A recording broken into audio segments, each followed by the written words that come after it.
الحمد لله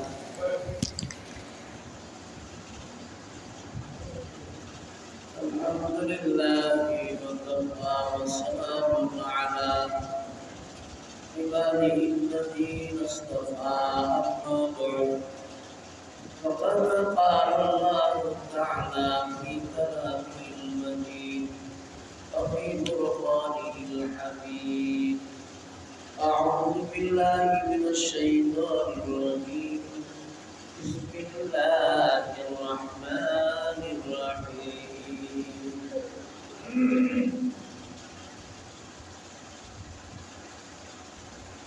وقال الله تعالى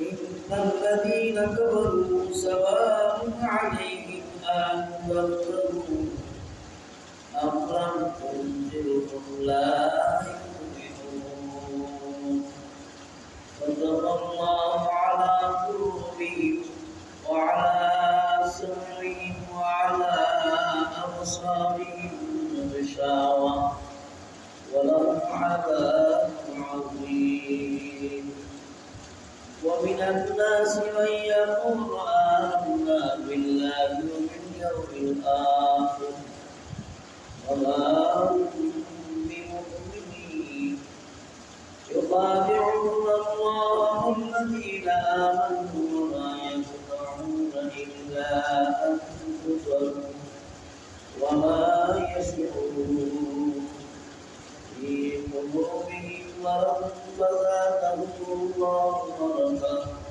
ولهم عذاب أليم بما كانوا يكذبون بارك الله لنا ولكم في القرآن العظيم اللهم صل على محمد وعلى آل محمد كما صليت على إبراهيم وعلى آل إبراهيم إنك حميد مجيد بلغ العلا بكماله كشف الدجى بجماله أشرقت جميع خصاله صلوا عليه وآله اللهم صل وسلم وبارك عليه الحمد لله ورحمة الله شكر جنا আমাদেরকে আমার শরীরের ভিতরে আসরের করে কোরআনের কিতাব শোনা দেওয়া শুরু শোনা পড়া শুরু জানার করেছেন এই জন্য শুকরিয়া আদায় করি আলহামদুলিল্লাহ তুমি শুরু করি আলহামদুলিল্লাহ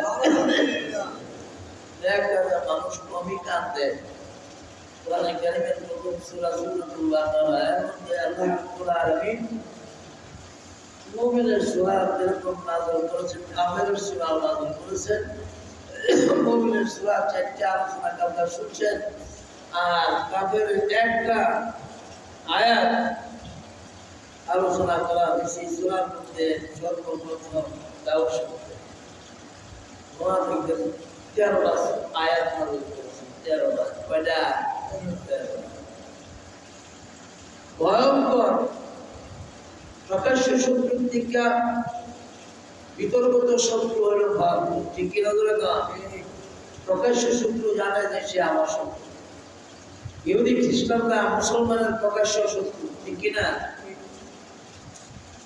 এই জন্য ইহুদিরা মুসলমানকে কোনোদিন বরদাস্ত করতে পারে না হ্যাঁ খ্রিস্টানরাও কেন কিসের জন্য এটা অনেক আলোচনা হয়েছে ধর্মীয় ভাবে এরা মুসলমানদের বিরুদ্ধে আচরণ অতীত করছে বর্তমানে ভবিষ্যৎ ঠিক কিনা ধরে না এক নম্বর ধর্মীয় কারণ আল্লাহ পাক নিজে বলছেন মুসলমানের বন্ধু ইহুদি খ্রিস্টান হইতে পারে না ইহুদি খ্রিস্টানদের আচরণ যাদের মধ্যে আছে তারাও মুমিনের বন্ধু হইতে পারে না এই জন্য মুসলমান নামধারী অনেক মানুষ আছে যে নেক কাজ করতে তার মনে চায় না, ভালো লাগে না, আসলে না, এই জন্য তো আছে। নাম আব্দুর রহমান, কাম করে বড় নাম কত আছে, ঠিক কিনা বলে না? আল্লাহ রাব্বুল আলামিন ডাকেন, হে নবী আপনাদের আপনার উম্মতের মধ্যে প্রকাশ্য শত্রুর থেকে শত্রু অনেক বেশি হবে, কারণ তারা উপরে দিয়া আপনার সঙ্গের সাথী করবে, কিন্তু আসলে আপনার শত্রু। আল্লাহ রাব্বুল আলামিন দেখেন এই শত্রুদের প্রধান হলো, হে নবী আপনি জেনে রাখেন আব্দুল্লাহ ইবনে উবাই সে দল বিশাল বল করেছিল, মুনাফিকদের সর্দার আব্দুল্লাহ ইবনে উবাই ইবনে সুলুল। কাফেরদের যেরকম সর্দার আছে, মুসলমানদের যেরকম সর্দার আছে, মুনাফিকদের এরকম সর্দার আছে। মুনাফিকের সর্দারের কথা কোরআনে কারীমের মধ্যে আল্লাহ পাক উল্লেখ করেছেন, কারণ কাফেররা যেরকম ছিল জাহান্নামী, মুসলমান ও জাহান্নামে যাবে। বালাকামের পরিণাম যদি ভালো হয় তাইলে জাহান্নামকে বুঝাইয়া জান্নাত দিবে, কিন্তু মুনাফিকরা ও জাহান্নামে যাবে। এই জন্য মুনাফিকরা আল্লাহর নবীকে কোনদিন বরদাস্ত করতে পারে নাই। আল্লাহ পাক কোরআনে আয়াত নাযিল করেছেন, হে নবী আপনার উপরে ঈমান এনেছে অনেক, শুরুতে দরবেশ, শুরুতে মুসলমান, কিন্তু আসলে তারা ঈমানদার না। তারা বাহ্যিক আপনার সাহাবী দাবি করে, ঈমানদার দাবি করে, কিন্তু আসলে ভিতর তো আপনার শত্রু। সুবহানাল্লাহ। কেন তারা বরদাস্ত করতে পারে নাই? দুনিয়ার মোহ মায়া এবং অন্তরের মধ্যে আল্লাহ পাক এরকম ভাবে তাদের অন্তর মধ্যে মোহর মারছেন। কাফের মুশরিকদের বিদ্যুৎ অন্তরের মধ্যে যেরকম মোহর মারছে, তারা ঈমানের ছোঁয়া পায় নাই, পাবেও না। কারণ ঈমান তালাশ করলেন আমরা কি, যে যেটা তালাশ করে সে সেটা পায়, ঠিক কি বলে তো? দুনিয়ার মধ্যে আপনি যে যেটা আশা করেন আংশিক হলেও সেটা আপনি পাবেন। আল্লাহ রাব্বুল আলামিন ডাকতেন, নবী আপনার পুত্রের লোকেরা আপনাকে কষ্ট দিবে, আপনি সহ্য করতে হবে, কারণ আপনি যে নবী তারা কিন্তু বিশ্বাস করবে না। আয়া বলছে আপনি যে নবী এটা ক্ষমা কি ভালো লাগে না, নবদের প্রমাণ দেন কিতা দিতা নবদের প্রমাণ। তো ওই যে উঠটা যে আজাদ উঠে ডাক দিলে যদি আপনার কাছে আয় আর ওদের পাগলা বৃত্তি বন্ধ, তো এদের মনে করলাম আপনি সত্য লোক।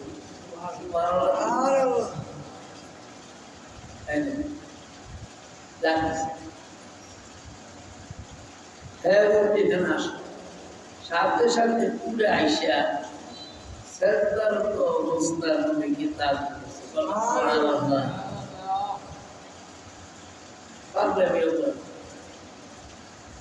ওদের বাড়ি রাখতে বলেন, বুঝতে পেরেছি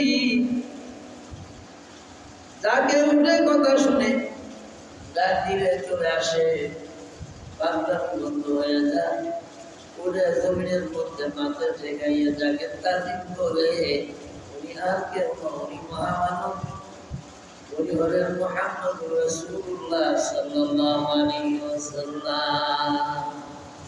হচ্ছে মুসলমান হয়ে যায়, আর অনেকে বলে এটা জাদুকর, নাউযুবিল্লাহ।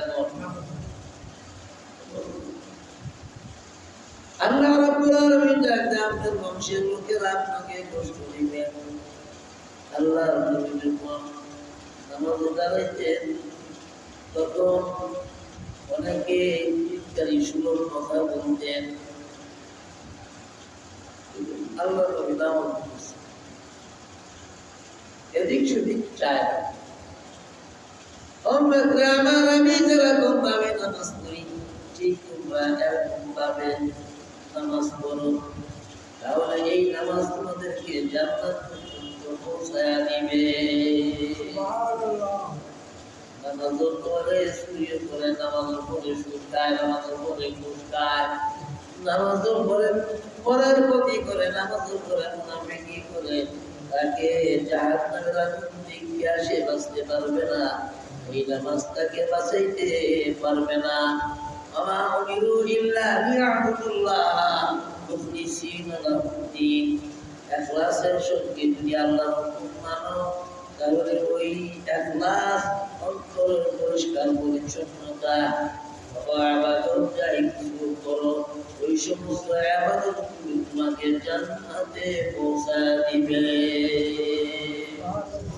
আবর্জনা দিয়া, আবর্জনা আপনার লাইফে যেরকম কেউ খাইতে পারে না, খাবারের মধ্যে আবর্জনা থাকলে যেরকম খাবার খাওয়া যায় না, ভালো থাকে না, ভালো হয় না, মস্তিষ্ক গ্রহণ করবে না, তেমনি ভাবে ইমানদার, সত্যিকারী ইমানদার যদি চুরি করে এবং গুনাহ কাজ বেশি বেশি করে, তার ইমান পবিত্র থাকে না, ওই নাপাক ইমান লইয়া সে জাহান্নামে ডুবে, জান্নাতের গন্ধ সে পাবে না।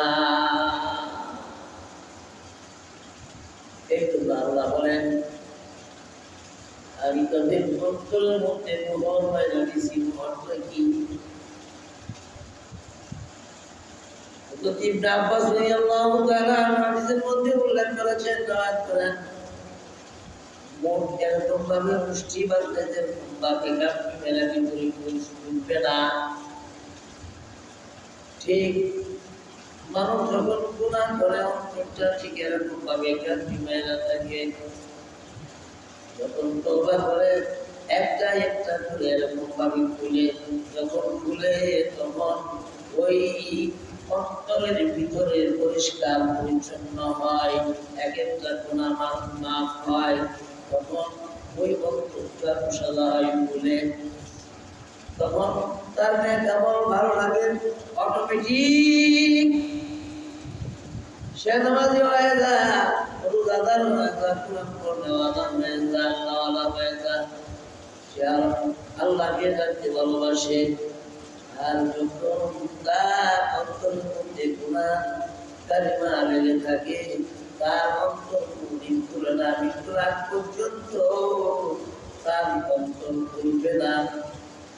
হযরত আব্দুল্লাহ ইবনে আব্বাস রাদিয়াল্লাহু করেন যে এই অন্তরের মধ্যে গুনাহ কালিমা থাকে, যে অন্তর মুশাদা পরিষ্কার পরিচ্ছন্ন না, এই অন্তর কোনদিন জান্নাতে প্রবেশ করবে না। আল্লাহু আলা কুলুবিহিম ওয়া আলা সামঈহিম ওয়া আলা আবসারিহিম গিশাওয়া ওয়া লাহুম আযাবুন আলীম।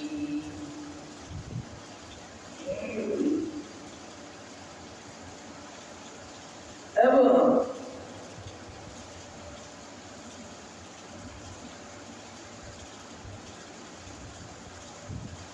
তারা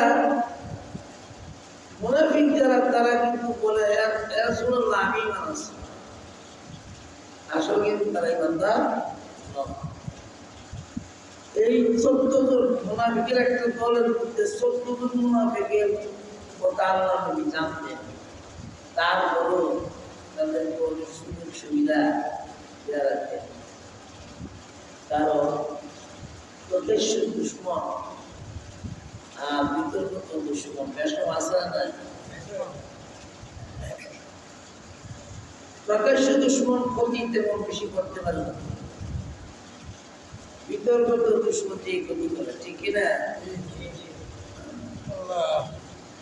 গোটা বিশ্বের দিকে তাকিয়ে দেখেন, যত বড় বড় লিডার গুলি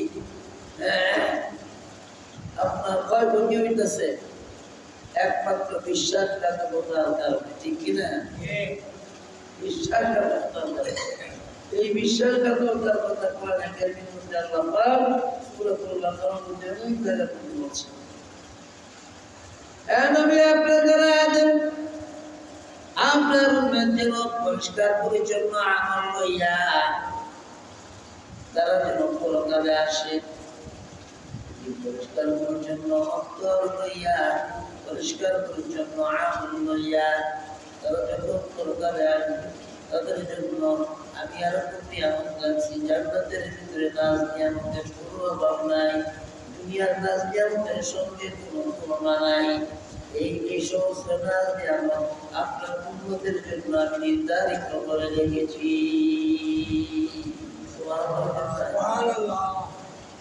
পরিষ্কার পরিচ্ছন্ন অন্তর, পরিচ্ছন্ন আমল, দুইটা যদি আপনার উম্মতের থাকে আল্লাহ বলেন তাদের জন্য নিশ্চিত জান্নাত।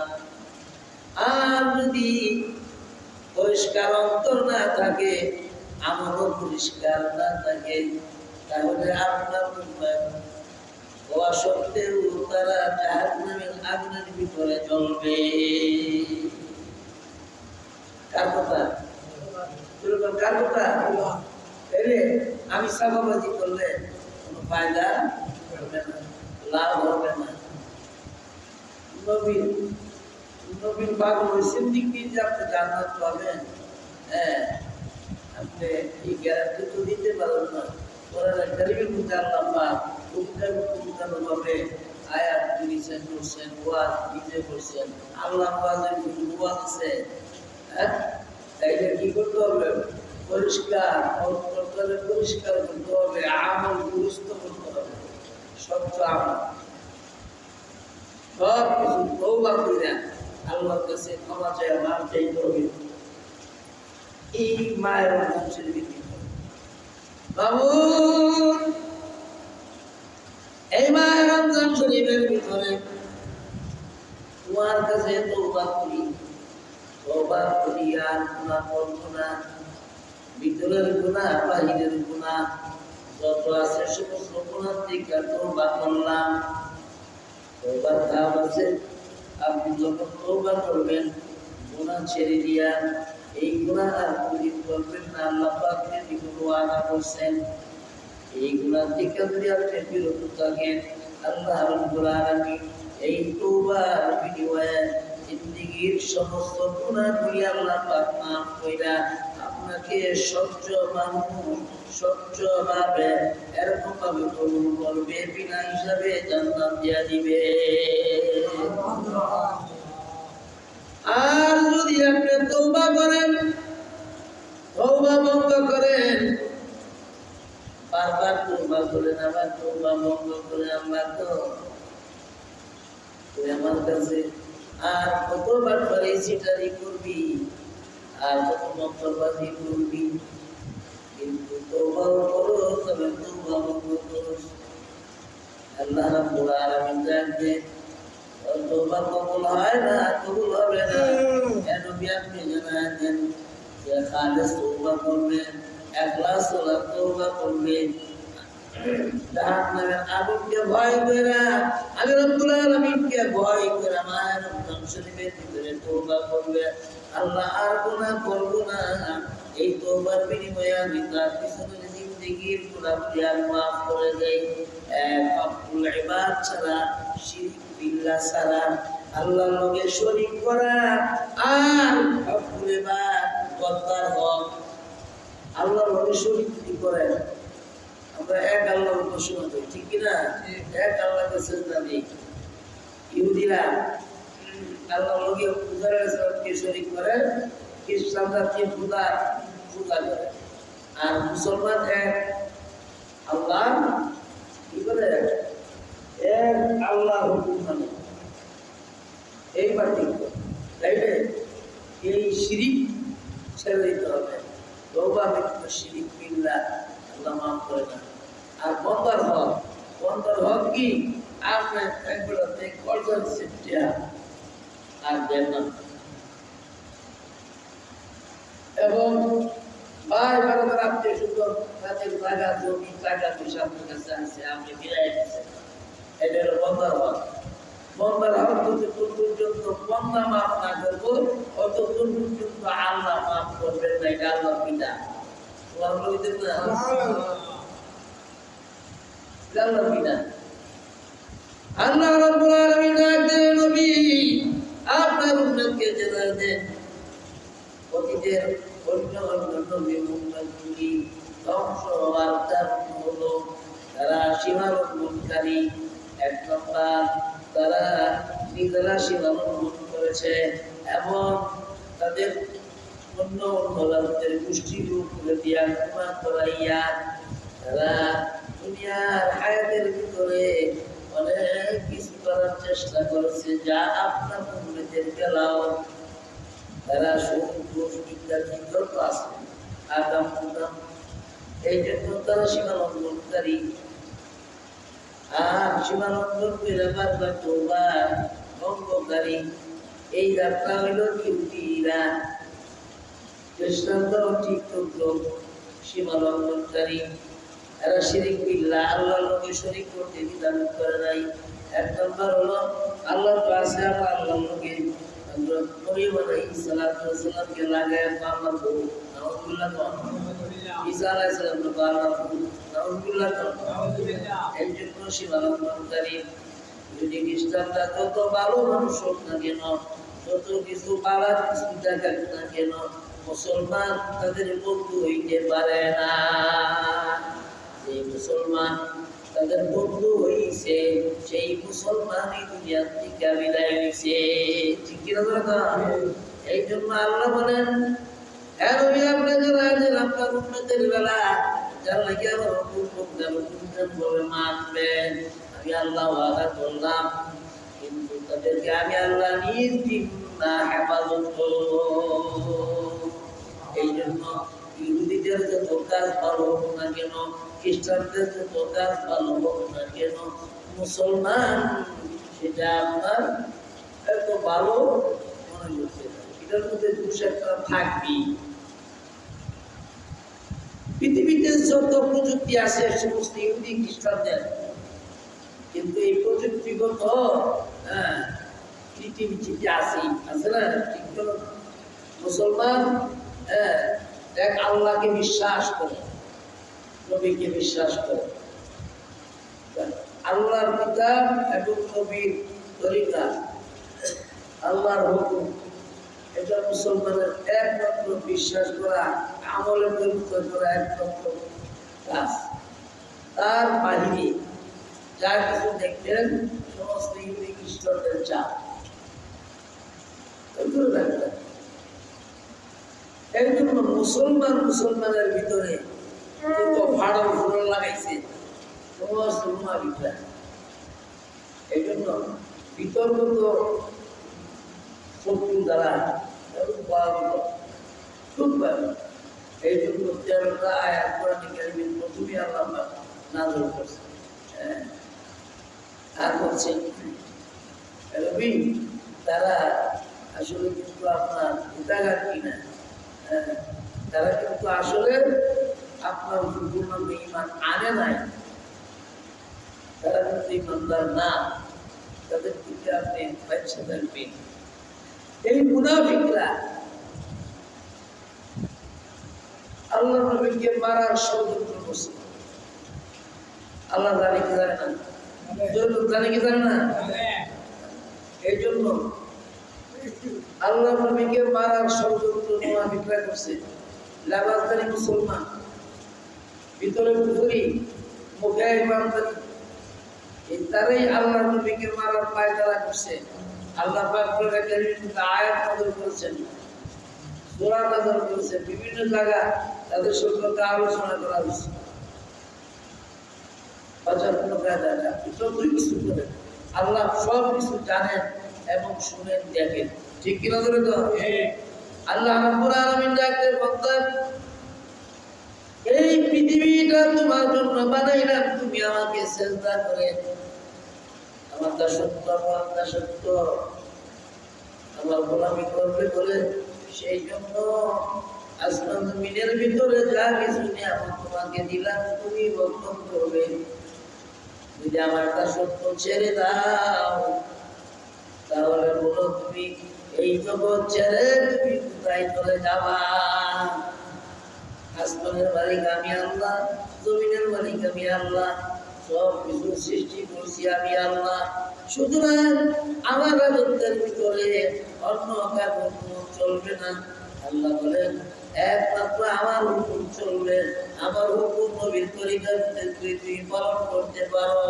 দুনিয়ার হায়াতের মধ্যে সুন্দর একটা জীবন তোমাকে আমি দান করব, আর পরকালেও সুন্দর জীবন জান্নাতের ভিতরে দান করব।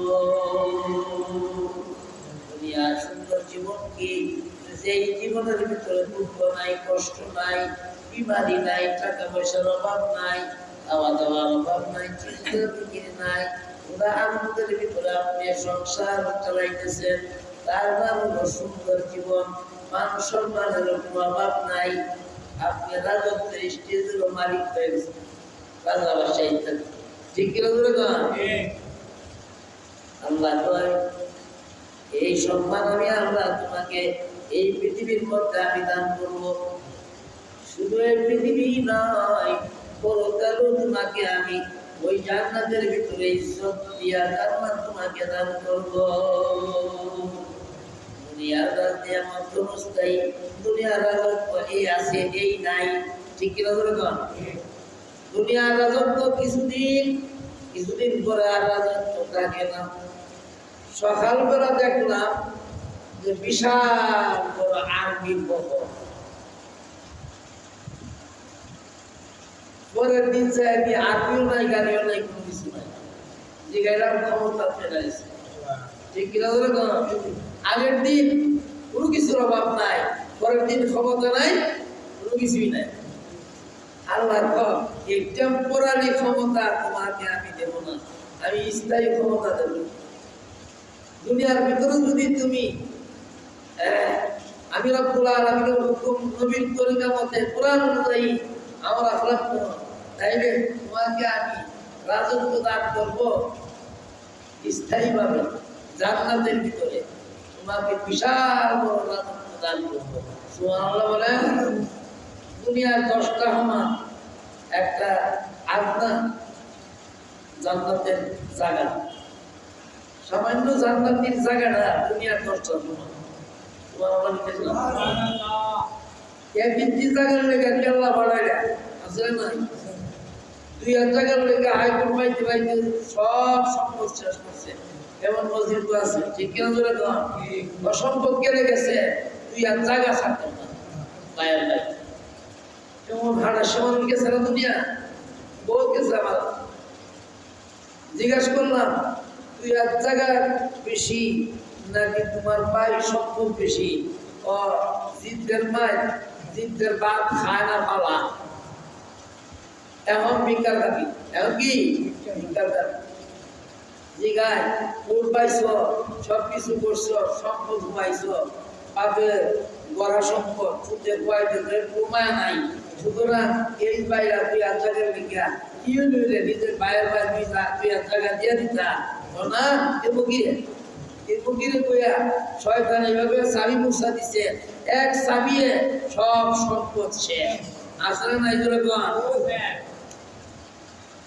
আল্লাহ রাব্বুল আলামিন একদিন দুনিয়ার হায়াত যেরকম ফুরায়া যা, দুনিয়ার সম্পদ ফুরায়া যা, দুনিয়ার ইজ্জত ফুরায়া যা, পরকালের সম্পদ যদি তুমি কামাই করতে পারো তাহলে এই সম্পদ কোনদিন ফুরাবে না।